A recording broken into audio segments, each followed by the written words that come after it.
Hi everybody, I'm Caryn Hartglass. You're listening to It's All About Food. Thank you for being here. Thank you for joining me. It's been almost a month since Election Day. I hope you're all doing okay. I've heard from many friends and people in my network who are really struggling. It's been a very difficult 3 or 4 weeks. I myself have gone to some very dark places, and I'm happy to say I am emerging. I have a philosophy in life where we accept the parameters we are given in life, and we do what we can with them. Accept and move on. Accept and go on. But sometimes it takes some moments, sometimes it takes time to get to that place of acceptance. Because in life, we can choose the way we feel in any moment. And I have a pretty fortunate life. And right in this very moment when I am speaking with you, fortunately I am free of pain. I have a roof over my head. I just had some lentil soup. My belly is full. I have friends and family. I'm surrounded by people who care. And with that in mind, I have an abundant life. But at the same time, I read a lot. I try and understand history. And I don't want to live in the past or the future, but I want to be prepared and I want to understand. And I often say that I only know what's in my own head. I don't know how anyone else thinks, but I am really at a loss since the election to understand how the results came in. Really at a big loss. The incoming president, who will take over in less than 50 days, is a convicted felon, a convicted rapist, a misogynist, a racist. He has bankrupted numerous companies that he has owned. He has treated people unfairly. He lies frequently on a daily basis. And he has elevated bullying and name-calling to a new plateau. And meanwhile, the opponent, who unfortunately lost, Kamala Harris, if you watched any of her rallies, it was all about bringing us together, experiencing joy together, helping each other, creating community. And we know that that is the best way forward. But for whatever reason, and I'm really tired of all the pundits who talk about how the Democratic Party went wrong, something has been going on in our culture for decades. There's a conservative movement that has been working on manipulating and hypnotizing a large portion of the public. And Fox News is complicit. Other conservative media outlets are complicit. We know that when you tell a lie and you repeat a lie often enough, people will start to believe it is truth. And frankly, I am very, very concerned about what's going to happen. The incoming president has promised to be dictator on day one, and people say, oh, he didn't mean that. He wants to surround himself with a cabinet of followers, loyal followers, not people with experience and skill and expertise, but people that are loyal and that will follow him and do his bidding. And the bidding is not to take care of America.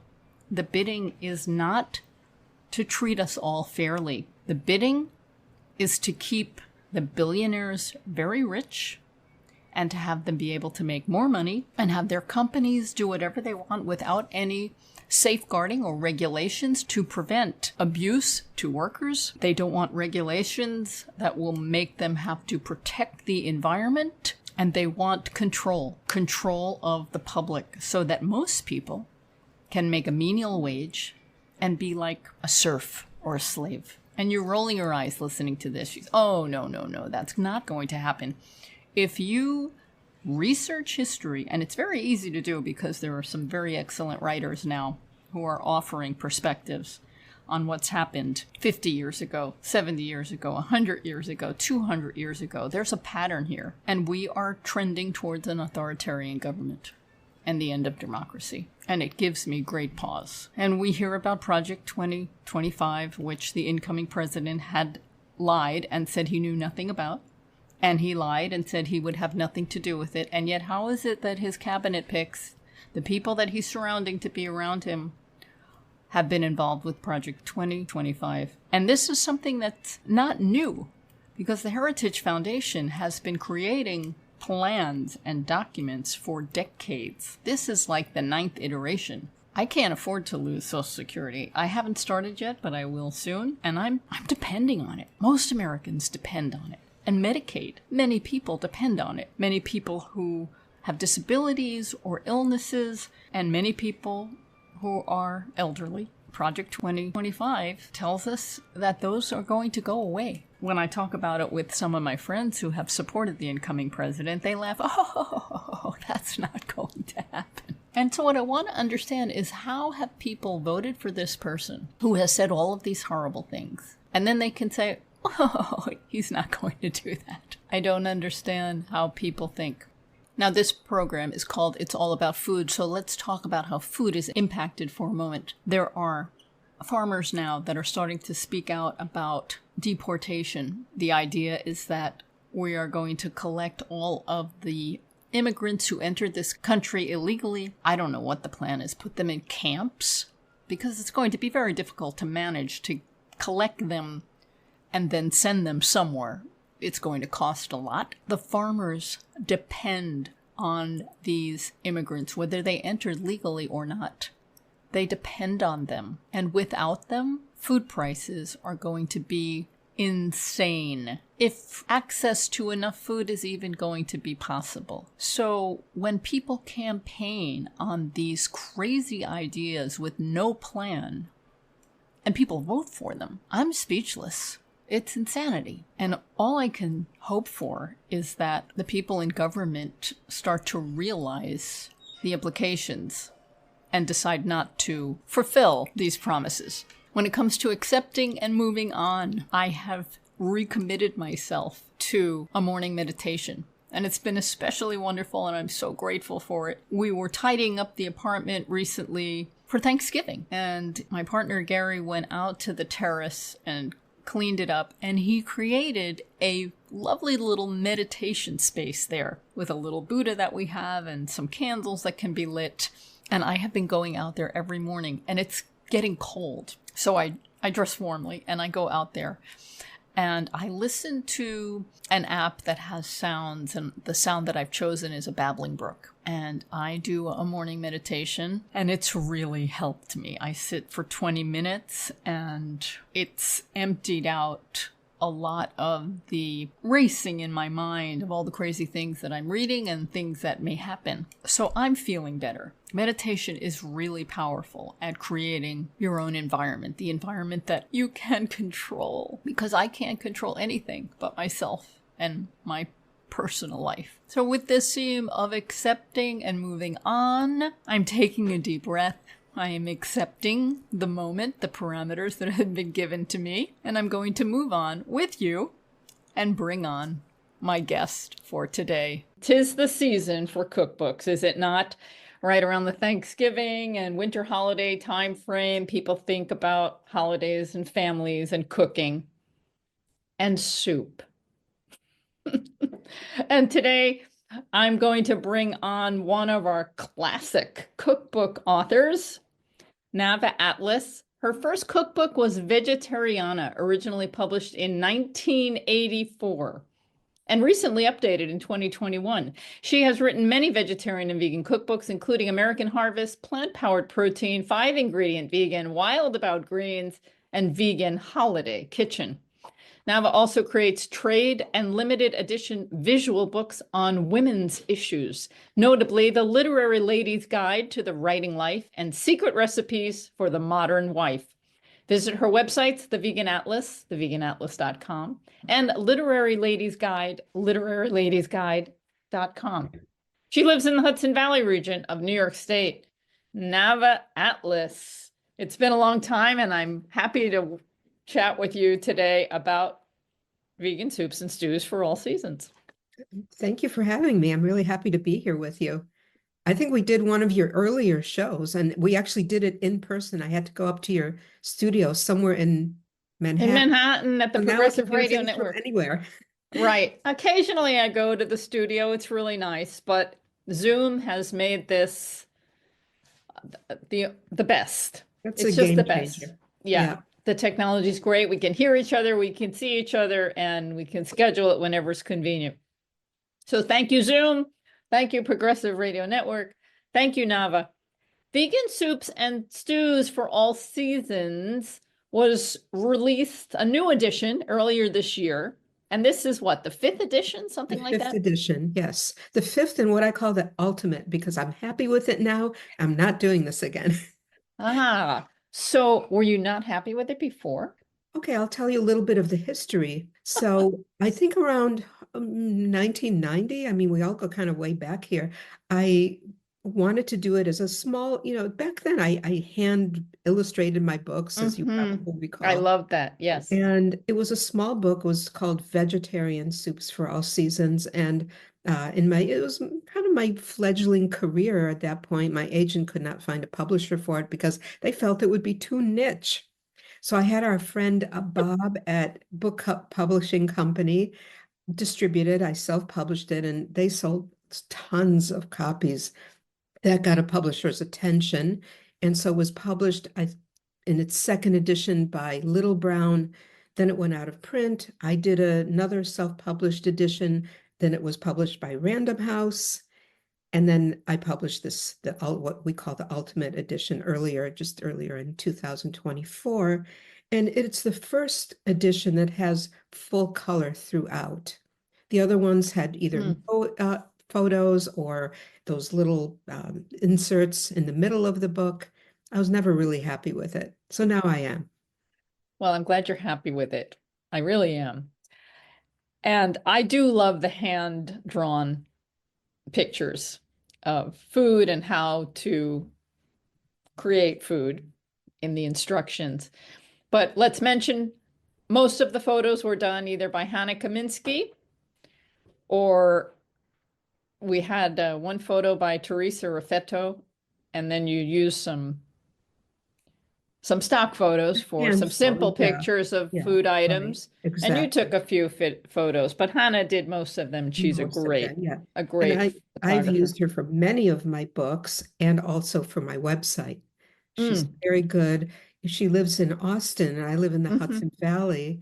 And before that she lived in the Bay Area. And we always joked that we had like a Venn diagram and in the middle are where our two brains meet. We're just always very much in sync. I can send her a recipe and then out comes exactly what I would have wanted. Can't ask for more there. No. So before we get into this book, which you're now happy with,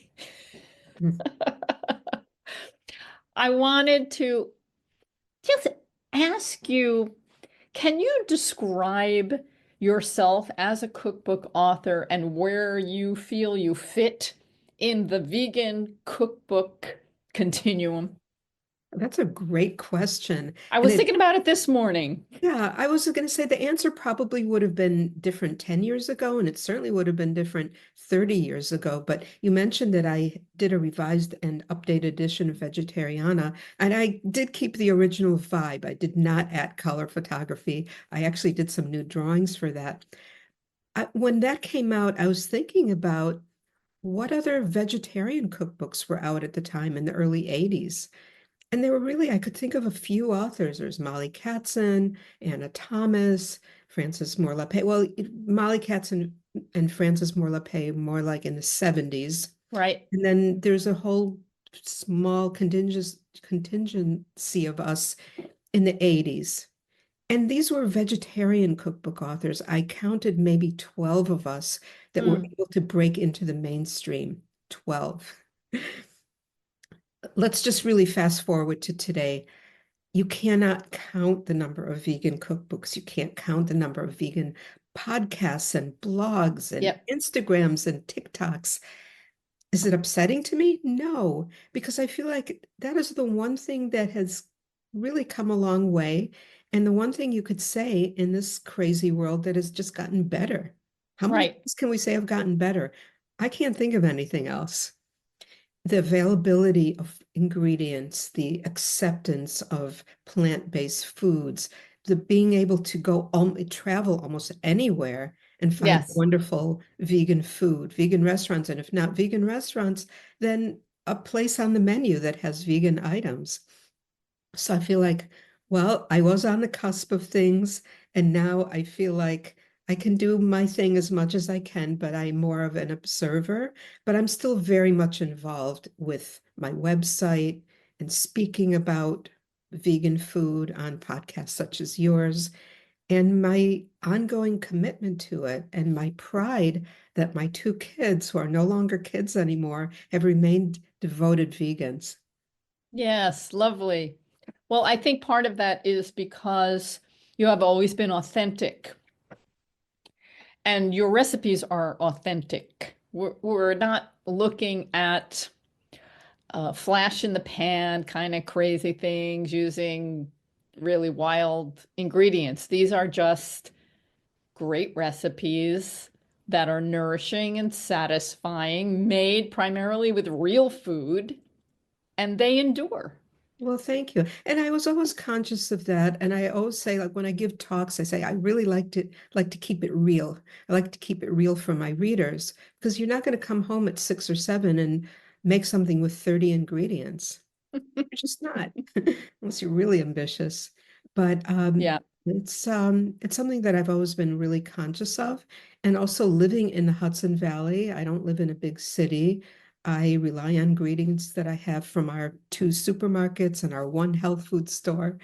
And also, not like you said, not going for really super obscure ingredients. Once in a while, I'll order something online. Like, for example, I can't get gochujang around here. And I I like, made a note to ask you about that. yeah. So I have to order certain things online if I want to make really more authentic tasting, like a kimchi soup, which I have in my new edition. And really, it's been one of my Yes. favorites. So that was one of my things to talk about since you mentioned it. What is gochugaru?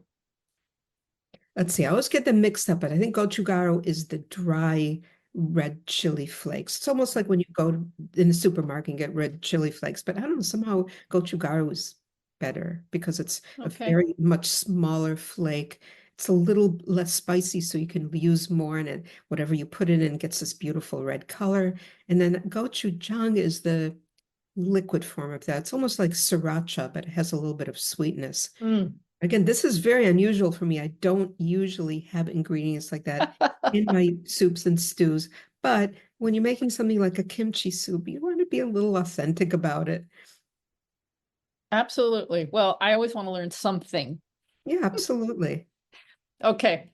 So you don't know this, but at the end of July, I jumped into an SOS free regime, salt, oil, and sugar free.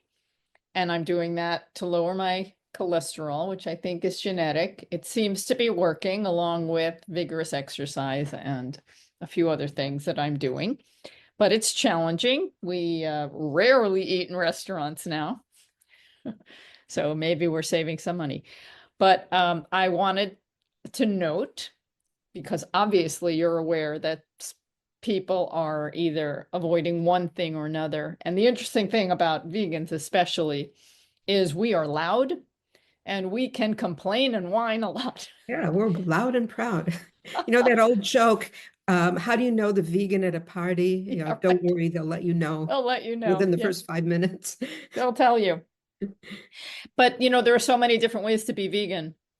And if people don't see what they want in a recipe, they'll complain about it. I'm not going to complain. I'm going to be grateful. And I wanted to thank you for noting things, saying that if we don't want to use oil, we can omit it, and things can be with salt, low sodium, no sodium. So thank you for those things. You did say, I just want to read things Sure. that I picked out. Oils and vegan butter. You write, as you'll soon see, my oil of choice in most soups is olive oil, and even that is used sparingly. Unless extra virgin is specified for more assertive flavor, you can use any kind of olive oil. Are you on an oil-free diet? Yes. Skip the oil and use a bit of broth to sweeten onions, garlic, and the like in steps calling for a saute. And on occasion, you'll call for vegan butter. There are so many brands, and you'll forego giving any specific recommendation. One caveat is to avoid vegan butters based on palm oil because its cultivation and harvesting is harmful to the environment and native species. I just note that because you pay attention to every detail. So it's important to read cookbooks, everyone, especially the beginning before you get to your recipes. Yeah, I feel like oil is really a dispensable ingredient. It doesn't really change the texture or the flavor. Salt is the big one, Mm, especially when it comes to soups. Yeah, right. So many soups are really salty, but yeah, it we can don't be want important. that, but it does brighten flavors. So I feel like, this is why I always say salt to taste. I don't say put in a Hmm. teaspoon or a half a teaspoon. To taste could mean none if that's okay with you. Definitely. And then you mentioned vegetable bouillon cubes, which can be a very easy and important, convenient ingredient when we're making soups. And when I started reading ingredients, bouillon cubes to me were like salt plus. But there are, as you mentioned, there are actually some salt-free options. And they're wonderful. They add so much flavor. Just one, I call it a flavor bomb. And when you use things and ingredients like that, then you can cut back on salt. And another really good swap in for salt is lemon juice. Yes. And then there's the salt-free seasoning blend, which I've really gotten hooked on, which has no salt in it, but so many herbs and spices, and that really brings up the flavor quite a bit also. Okay. A few more questions before we get into the recipes. Um, you have the basic vegetable broth, which is fantastic. And I think for people who don't cook, once they open the book, once they make a recipe or two, I would hope that they would get the knack of it and feel the freedom because soup is very forgiving. You just Oh, put very. Sometimes, very often while I use this book a lot, and I will just go in and change a bunch of things depending on what's in the vegetable exactly. drawer. I made the Italian gnocchi stew the other night. I didn't have cauliflower and I didn't have some other thing that was in it. So I put in eggplant. Mm, why So not? what could be bad? Exactly. Eggplant kind of has a somewhat neutral flavor and a nice texture for anything really. So the vegetable broth is kind of like a primer, and it has the classic soup foundation in it. Water, onion, garlic, carrots, celery, a potato or sweet potato, and then you put in mixed vegetables of choice and your seasoning. I do want to ask about carrots and leeks preparations. Now, I am one of these people. I am not trained as a chef, and I'm just a get it done person. I buy everything organic. My carrots, I'll just wash them and chop them. I never peel them. And you don't peel them in your broth, but you do peel them in other recipes. Is there a reason for that? Bad editing? No. No, I don't know. Actually for a broth, I guess I would just scrub them and slice them because you're using up things that need to be used up. And I do want to say as a caveat that, if people like do DIY, great. I really never demand it in the recipes because sometimes you want to get the soup started. You don't want to make an extra recipe before that. But people, I think that COVID brought people back a little more to DIY. So I wanted to have that Hmm. in there as an option, but not Cool. as a demand. Leeks also, it's important to clean them because they can have lots of dirt inside of them. And you mentioned in some recipes just use the white part, as many people do, and then some recipes call for adding the white with some of the lighter green. I just want to note, I lived in France for 4 years and I cooked with a lot of leeks and I never liked waste. And I would use practically the whole thing, including the dark green part. If you cook it long enough, it actually turns Yeah, out fine. I never cooked it long enough to find out the dark green part. It looks very tough, but I'll Yeah. take your word for it. Yeah, it Try works. it. Yeah, you can I was going to saute say, with them, everything. whenever I get leeks, I always think, why don't I get these more often? It's Yeah, like they're good, right? yeah, and they're quite available. It's not like they're a seasonal vegetable. They're almost always there. Yeah, But yeah, they're a little bit of a pain. You do have to you cut have them to clean them. carefully and really clean them. They always harbor sand, always. Nothing Yeah. like getting a little crunch in No, your don't like creamy that. soup, right? Right.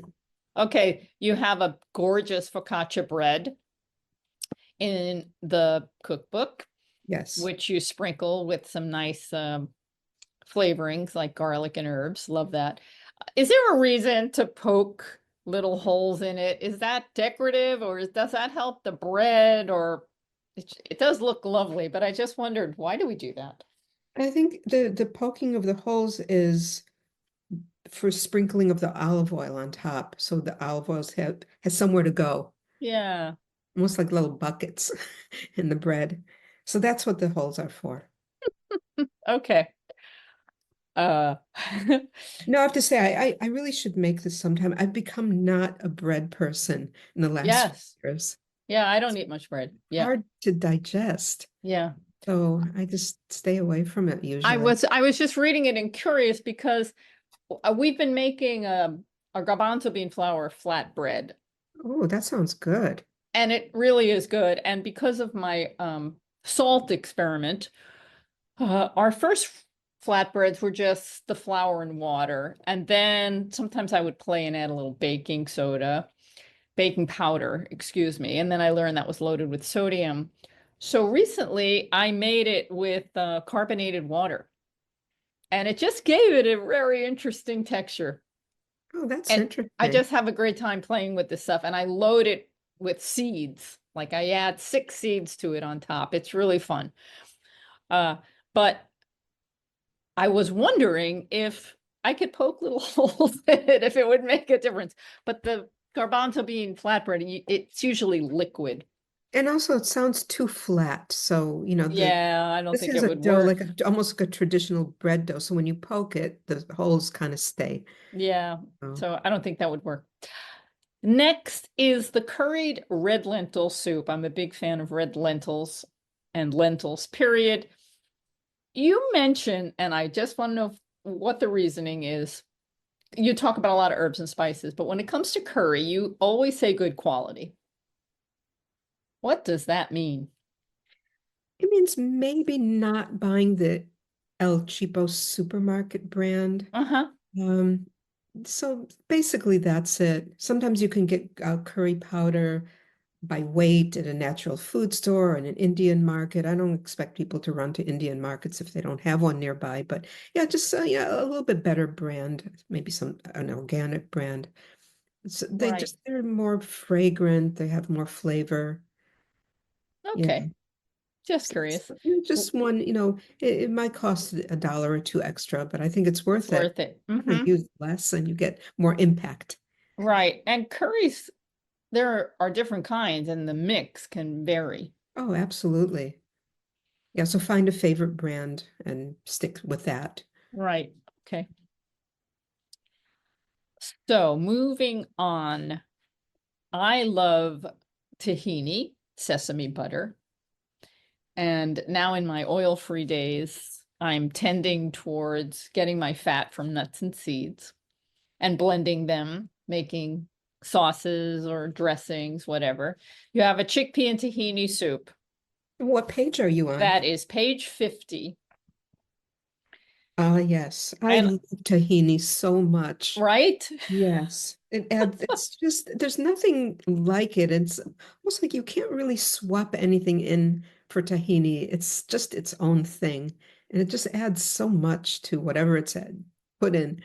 You know what I really like is just sauteing greens or steaming greens and then putting tahini and lemon Mm, juice on them. mm. So good. Yeah, an old favorite, which Yeah. I don't do very often, is tahini with lemon on rice. It's just the perfect sauce. Absolutely. And it just Anyway, goes with so tahini, many thank things. you, tahini. Yes. But it makes it creamy.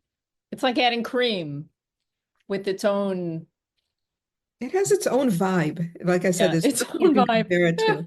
But yeah, and a little goes a long way, which is also really nice. Hmm. So this one in the soup, it only has a quarter cup. I would probably do a quarter cup and oops, accidentally added more. Yeah, it's good. And it's interesting the way these different foods from certain locations just go so well together. The chickpea, the garbanzo bean, Oh and then yeah. tahini. It's just That's a a natural yeah, pairing it's a in, classic pairing. yes, in the falafel, for example, and other Middle Eastern Almost, foods. yeah. Hummus. Yeah, so why not try that in soup? It works really well. It And this works one has well. parsley and mushrooms. And oh, I really feel like I want to make this. I have some cabbage at home. This might be my next soup. Uh, Soup is what got my daughter into cooking.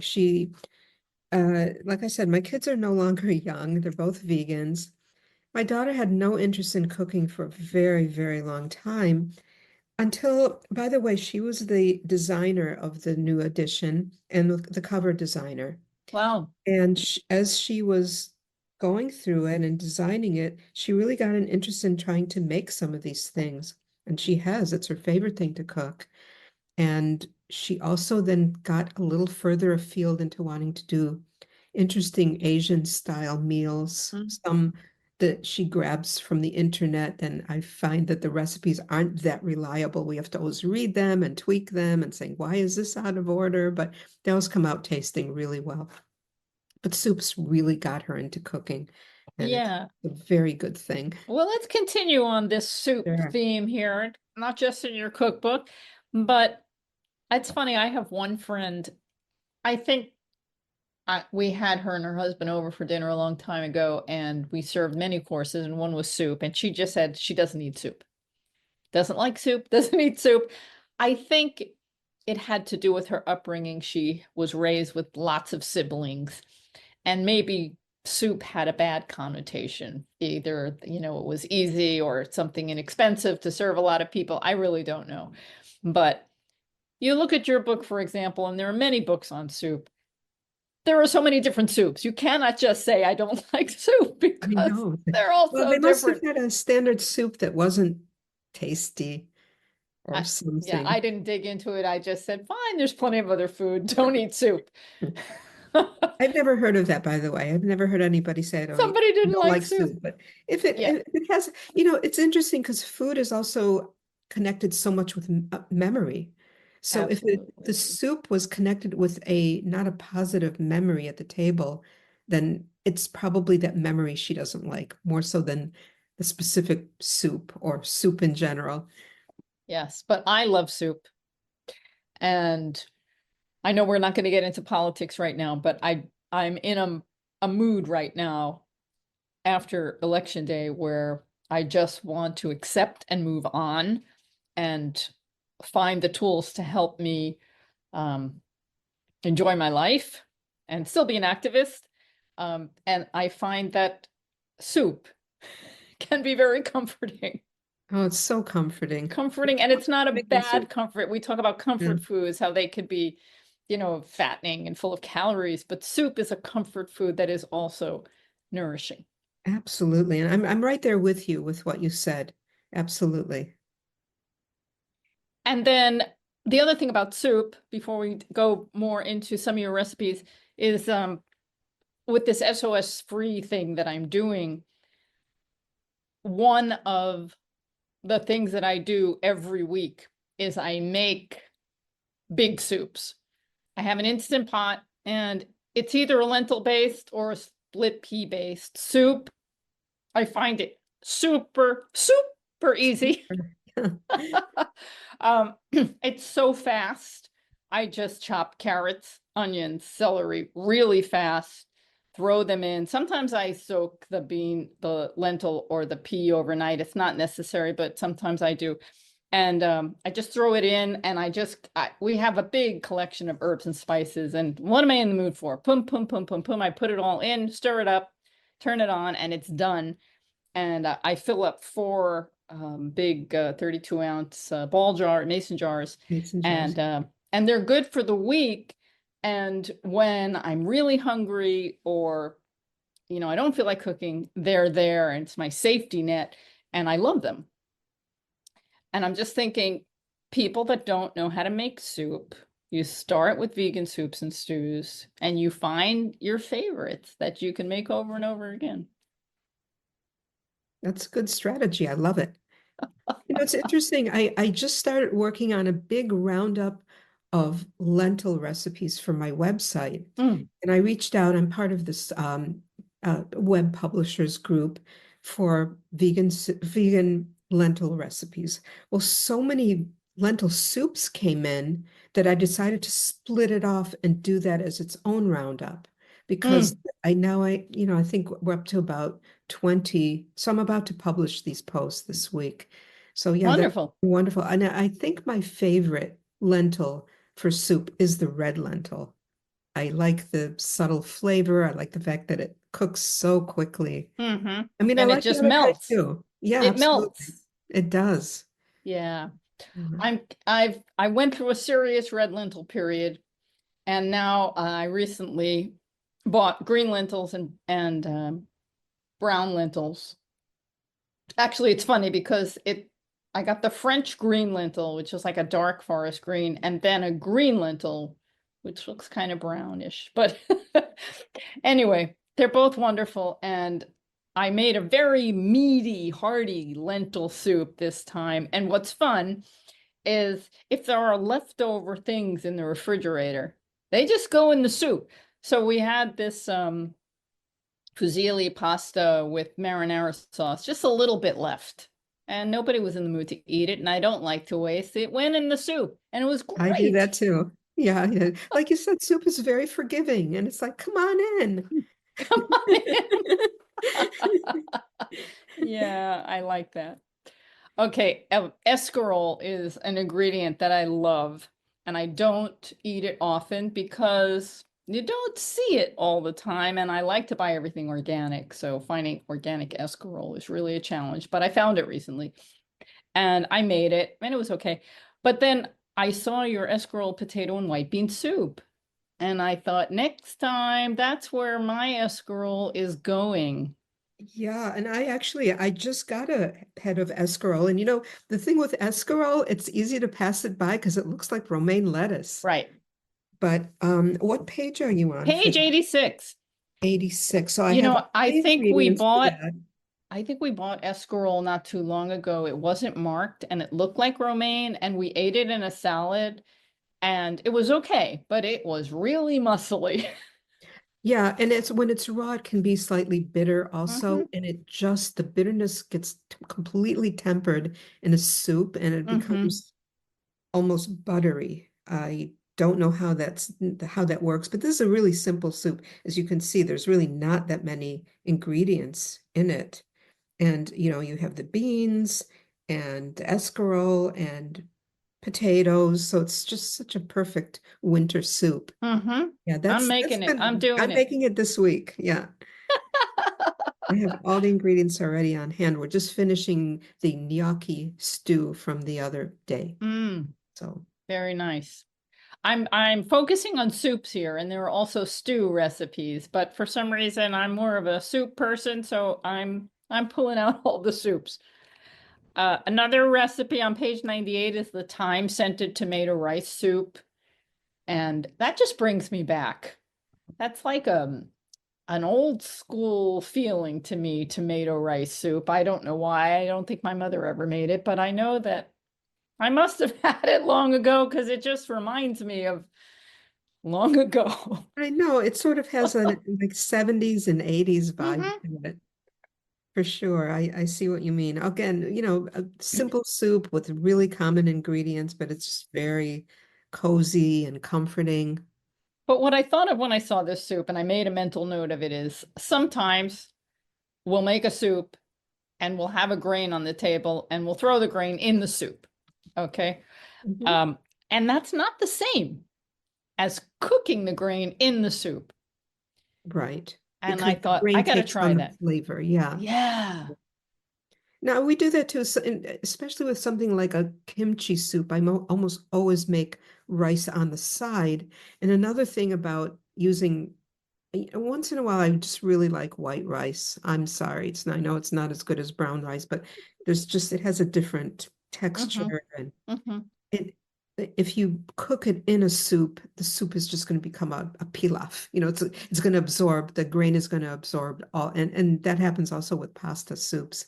So I like to sometimes make the grain on the side and, like you say, just add it. Yeah. Yeah. All right. Next one I wanted to bring up is just because it tickled me, cool as a cucumber soup on page 158. Okay, now we're getting back into summer, and I Yeah, have so you have to soups for all seasons. That's all part of the seasons. title. And the soups Yes. are organized into seasons: fall, winter, spring, and summer. My dad, he died 7 years ago, and he had uh, some classic expressions that were part of his way of communicating. In fact, when we were kids, we made birthday cards and books with his expressions. Oh And my then gosh. for his 75th birthday, my brother and I made a movie based on his expressions. So it was really a thing. And one of his expressions was cool as a cucumber. And the funny thing is, he doesn't, he didn't like eating cucumbers. So you have his cool of a cucumber soup, but he wouldn't eat it. A lot of people, when you say some people don't like soup, actually, there are people who don't like cold soup. I happen to love them. I think they're so refreshing in the summer. And you did mention that these are organized into seasonal sections. I would say spring, winter, and fall are somewhat interchangeable. Like, Hmm. it's not against the Sure. rules to make a fall soup in the winter or a spring soup in the fall, but I did base it on the kind of produce that's most prevalent and what people crave most. So cold soups definitely are in their own chapter for a reason. And I I just want to do, mention, yeah. you said some people don't like cold soups. Sometimes I just don't feel like cooking or warming something up. I can eat any soup cold. Any soup. Sometimes I'll eat my split pea or lentil soup cold. I'm not telling people to do that, but I just want to know you can. You can, and I do that too. I was going to say that in this chapter, there are a few soups that require cooking and then cooling, but there are also just as many that don't require any cooking at all. Like this Hmm. was a cucumber soup. There's nothing in it that needs to be cooked, so you can literally have it in 15 minutes without turning on a burner. There's a few others, I believe. Yeah, you have a number of gazpacho soups. Yes, And those what are I wanted to great. note about most of them, let's see, classic gazpacho is on page 179, and then you have some others. Um, most of them have no oil in them. And I was very surprised because when I've been to restaurants that have had gazpacho, they're typically oil and salt laden and some fresh vegetables in it. Yeah, I guess maybe they use the oil to kind of what they call to finish it. But I feel like Sure. I don't like, the recipes that have oil, the little bit of oil that I use, are used for the onion and or garlic saute. So you Hmm. don't ha feel the oil. So let's say a recipe that has 6 or 8 servings, I might have a tablespoon or 2 tablespoons of olive oil, which is always optional, as you know. But I don't like the idea of oil floating on top of a raw soup. It just Yeah. feels like, ugh, it would be greasy and Yeah. feeling. It's unnecessary. Anyway, I appreciated that. And then page 182, gorgeous zesty green gazpacho. And I'm just tasting the flavors, but I love lime and cilantro, just period on anything. And this is just beautiful. Cucumbers, orange bell pepper, lettuce, scallions, cilantro, tomatillos, and you can put in hot chili if you want, and lime, a little cumin. Gorgeous. Yes, it's so easy. Again, this is one of the no cook soups, and there's a season for tomatillos that comes and goes. I don't know if Hmm. it's August or September, sometime around there. The same thing with fresh corn. I live in the Hudson Valley, and I have a farm down the road that grows organic corn. Oh, you are so Which is, lucky. I know it's so amazing, and to eat corn that was picked that morning, it's Yep. nothing like it. In fact, the I next door, personally next think the page. New York area is a great place for corn. We always talked about Long Island corn, about how good it is. It's hard to find organic corn, and Yeah. I hope that changes. I Oh, always okay. consult the environmental working groups, Sure, Dirty Dozen and Clean 15, and it's not the same from year to year. There that's true. are Hmm. some that are always on there. Like I think strawberries are Strawberries almost and always kale. number one. Hmm. Kale, yeah, apples are always on that list. But then other things seem to come and go. The last few years, corn, even when it's not organic corn, is in the Clean 15. So Oh, that's that's good good. to know. Yeah. Okay. So, and sometimes it's interesting because sometimes cauliflower is on Clean 15, sometimes it's a Dirty Dozen. I feel like make your mind up, cauliflower or cauliflower growers, maybe. I'm going to back up a little. I missed one. I wanted to talk about page 122, Creole potage maigre. And very occasionally, I'll put lettuce in a soup, kind of by accident, or just have a little bit left. But I love the idea of featuring lettuce in a soup and how it's just light. It is. And I discovered this soup when I was researching my second book way back when. It was called American Harvest, and then I republished it as Great American Vegetarian. So when I was researching, I actually went to New Orleans and I was Mm. researching an old Creole cookbooks, and this one it was very appealing with cucumber and lettuce in a soup. It's almost like a salad in a soup. And But it peas. is, yes, and peas, and it is cooked, but there's something really very light and lovely about it. Very Mm-hmm. festive. Mm-hmm. Okay. I have not highlighted any of the stews. Are there any you want to mention? Yes, I do have a favorite, and that is the Thai flavored vegetable stew on Mm, 146. It's one that I seem to make pretty frequently, probably mm, because cauliflower and broccoli are really standard vegetables in the fridge, and it has a coconut peanut base, which I love also. I feel like maybe absolutely. second only to tahini and I chickpeas was just gonna say, combination. tahini move over when you've got peanut butter and coconut milk. Peanut butter, coconut milk, lime. Mm-hmm. And Very good. ginger. So I do love the stew, but here's what you can do. If the stews don't really call out to you, m- put more liquid, make them into soup, and then we're done. Like Everything I can say, be a soup. everything can be a soup for I sure. haven't I haven't visited our favorite vegan Chinese restaurants in a while because I don't think they can make me anything anymore. And I don't know if I'll ever go back, and I don't want to linger on that sad idea Oh, because well, they I mean, can you treat yourself once in a while, or do you have to be really maybe I have strict to about reach my that? goal first, and Okay. that is no plaque. I want no plaque in my body, and maybe then I can treat myself. But that said, I'm kind of also afraid to have a dish that's very salty. When you haven't eaten salt for a while, your body can really go nutty. You want to ease into Oh, it. yes, for Yeah. sure. Anyway, it's my problem, not anybody else's. Uh, but one thing I used to like to do with Chinese food leftovers was bring them home. And it could be a bunch of very different dishes, but I would just throw them all in a pot and add water, and it was the best soup. I would have it the next day. I just loved it. I So, love Chinese or Thai leftovers for breakfast. hmm. If we go out or if we have ordered in once in a while, I just love that. And Yeah. that's how people eat not in the United States. I'm always arguing with my husband about his breakfast, which is basically toast and jam. I said, you're not getting any protein. You're starting your day with starch and sugar, but you know what? I'm not his mom. He doesn't want to change that, and I got to move on. I'll eat my leftovers for breakfast. Hmm. Definitely love them. Okay. I think we've done a good job of covering the latest edition of Vegan Soups and Stews for All Seasons, Nava Atlas. What do you think?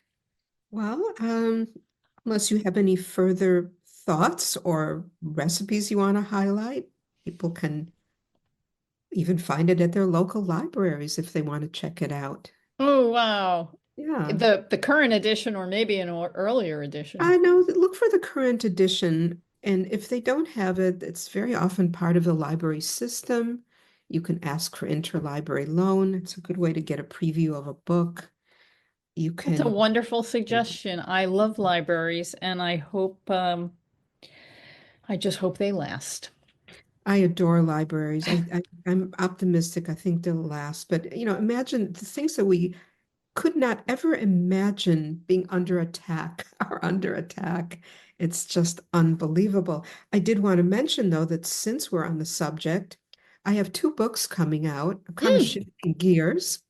Next September 2025, I have a book coming out called Inspired by Cats, Writers and Their Feline Muses.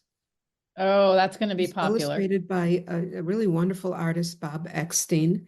And when I speak about this book, I'm going to hint at the fact that all animals deserve our love and respect. That's, the underlying message. Sure, not just These cats. writers, very famous writers, maybe some not so famous writers, but their cat was so essential to their life, to their writing process, and they treated their cats like fellow humans almost. Mm-hmm. And it was very clear to me that the cats owned the humans, not the other way around. And then the That's following year, in which I'm really involved in right now, I'm writing a book called Women Writing Dangerously, and it's a history of banned and censored books by women authors. Oh, I want that. Yeah, it's really interesting, and I've discovered some forgotten voices, Mm-hmm. some silenced voices, but then others that we are considered classics now that had a very bumpy start in their life, whether they were from the 19th century or from the mid 20th century. Very interesting stories. So important to know our history and bring it Absolutely. forward to today. And I'm just going to breathe there because, And it ended on a political note. yes, you didn't want to do that, but No, no, that's okay. I mean, interestingly, almost everything is political. I mean, writing vegan cookbooks and talking about vegan food is political very much in its own way because it goes to how we treat animals, it goes to food sources, it goes to the environment and climate change. yes, it So this is questions our all cultures, it questions our absolutely, traditions, it yeah, questions our foundation on how we were raised. right. And while we're waiting for politicians to do something, anything about climate change, we're doing it in our own way, which is Right. using plant-based foods. Speaking of your book and cats that's coming out, have you seen the new movie Wicked? Oh, yes. So I had seen the musical some time ago, and I'm surprised at myself that I had forgotten some of the threads of storyline. And the thing that I had forgotten that I remembered when we saw the movie was the animal professors and Oh, how they yes. had voices and how the new regime led. I don't want to tell everyone the Yeah, story no if they don't know spoilers. it, but the animals are caged and made to lose their voices.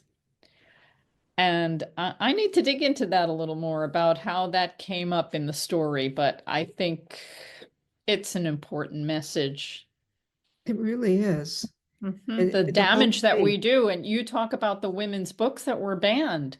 Their voices were silenced. Absolutely. And the what I'm digging into is how women's voices were differentiated or treated differently. I mean, men's books were banned also. Like Mm, Ulysses, sure. there was a lot of fights about them. But with women, the criticism became almost always became really personal. It's almost like when a female runs for political office. again, here we are with the politics. It becomes really personal. It becomes about them, their life, their looks. And this is nothing new. Yeah. And most people, unfortunately, men and women, aren't ready in this country for a woman leader. And the sad thing about that is we as women need to be better in order to rise above, in order to be promoted, in order to have higher positions. We have to be better. We have to prove ourselves. We have to jump through more hoops. And so when a candidate like that comes about, we should know that they are so qualified and so skilled and have been through it all and would make the best choice. Amen. Amen. There we go. Nava, so good to see you and chat with Thank you. you. Love your soups. I'm going to make some of them. I'm really excited about escarole and all the other good things that are in them. Vegan soups and stews for all seasons. Much luck with this book and your future books and you. Thank you so much. I'm glad we had a chance to chat, and I'll be thinking of you when I make the escarole soup. We might be right in tandem there. That's right. Okay. Let's And do that. mine will probably have a little bit more salt. Uh, okay. We won't see it, but that's fine. Yeah. Okay. Sending lots of love. Be well. Thank you. Thank you so much. Okay. Bye-bye. Thanks for listening, everybody. I'm Caryn Hartglass. Have a very delicious week.